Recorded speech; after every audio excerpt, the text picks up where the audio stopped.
Friends, Soma's রান্নাঘরে আপনাদেরকে সাদর অভিনন্দন। আজ আমি যে রান্নাটা আপনাদেরকে দেখাতে চলেছি সেটা হলো মাটনের দই রোস্ট। এর জন্য লাগছে 500 গ্রাম মাটন, 200 গ্রাম টক দই, 2 চামচ ঘি, গরম মশলা গুঁড়ো, কুচনো পেঁয়াজ 2টো বড় মাপের, প্রয়োজন মতো নুন হলুদ, আর রয়েছে 1 চামচ আদা বাটা, 1 চামচ রসুন বাটা, হাফ চামচ কাঁচা লঙ্কা বাটা, হাফ চামচ ধনে গুঁড়ো, হাফ চামচ জিরে গুঁড়ো, 1 চামচ লঙ্কার গুঁড়ো, ফোড়নের জন্য গোটা গরম মশলা, আর রয়েছে সর্ষের তেল। চলুন প্রথমে মাটনটাকে আমার ম্যারিনেট করতে হবে টক দই দিয়ে। দেখে নিন, আমি একটা পাত্রে মাটনটা তুলে নিই।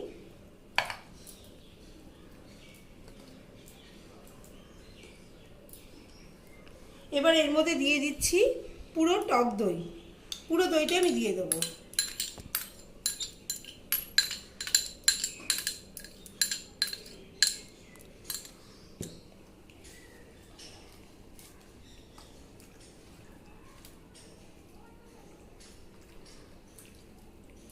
ভালো করে সব জায়গায় যেন দইটা মাখানো হয়।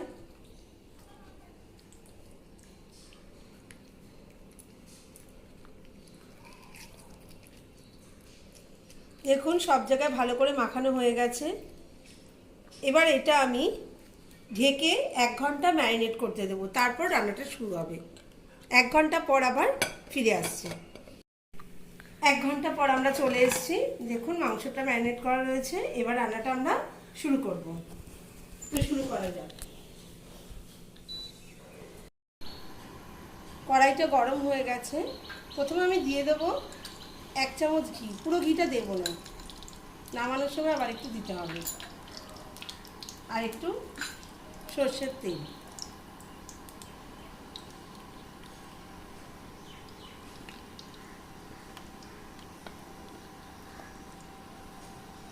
গরম হয়ে গেছে। এবারে আমি গোটা গরম মশলাটা ফোড়নে দিয়ে দেবো।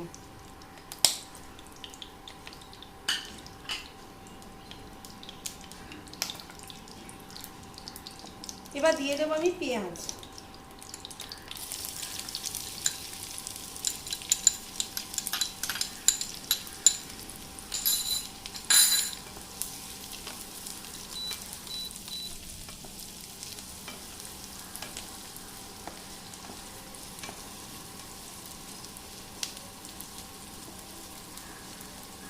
এবার দিয়ে দেবো আমি নুন আর হলুদ। নুন হলুদ তো আপনারা যে যার আন্দাজ মতো দেবেন।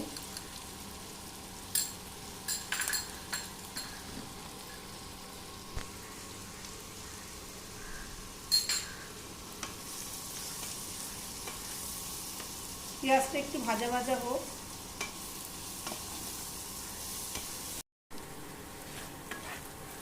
পেঁয়াজটা বেশ ভাজা ভাজা হয়ে গেছে।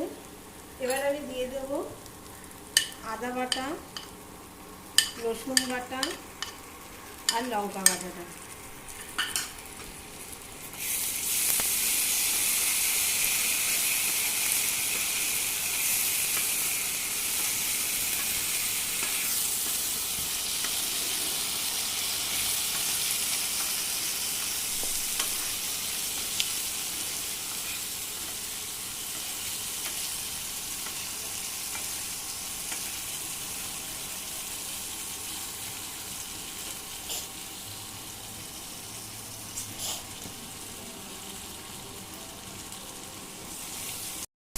একটু জল দিয়ে দিয়ে কষাতে হবে।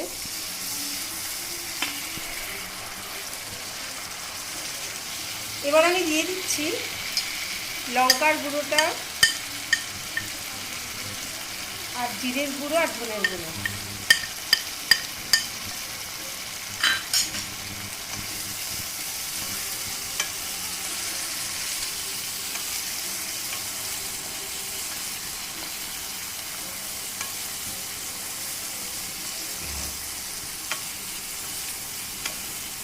মাঝে মাঝে একটু একটু করে জল দিয়ে দিয়ে কষাতে হবে।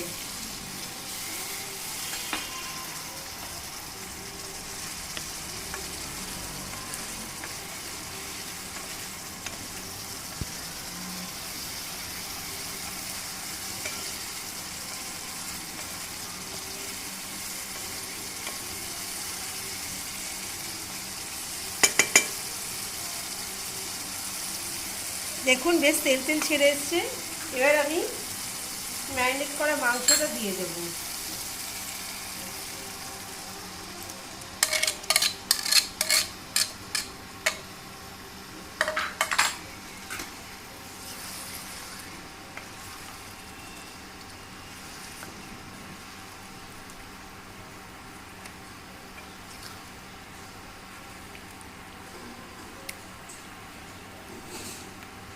জল দেবো না,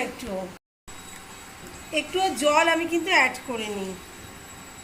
ম্যারিনেট করায় টক দই থেকেই বেশ খানিকটা জল বেরিয়েছে। এবার আমি ঢাকা দিয়ে দেব। আধ ঘন্টা পর আবার ঢাকাটা খুলে দেখব, মাংসটা সিমে দিয়ে হতে দেব।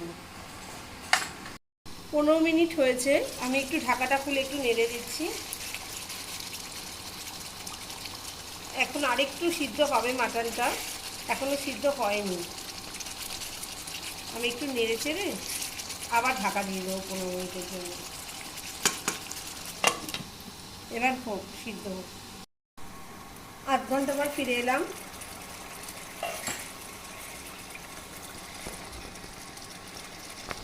মাটন প্রায় সিদ্ধই হয়ে গেছে, পুরো একদম রেডি। আমার এবার আরেকটু জিনিস দেওয়া বাকি আছে। গরম মশলা আর ঘিটা।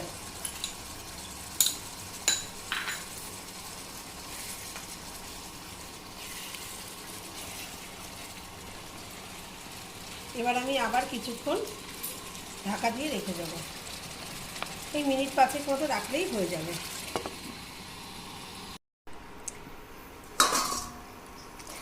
পুরো রেডি।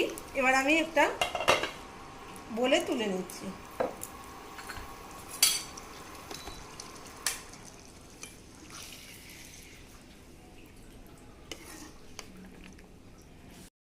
আমাদের মাটন দই রোস্ট একেবারে জন্য রেডি। যদি আমাদের রান্নাটা আপনাদের ভালো লাগে, লাইক কমেন্ট শেয়ার করতে ভুলবেন না এবং অবশ্যই সাবস্ক্রাইব করবেন। নমস্কার। এবার ঝপঝপ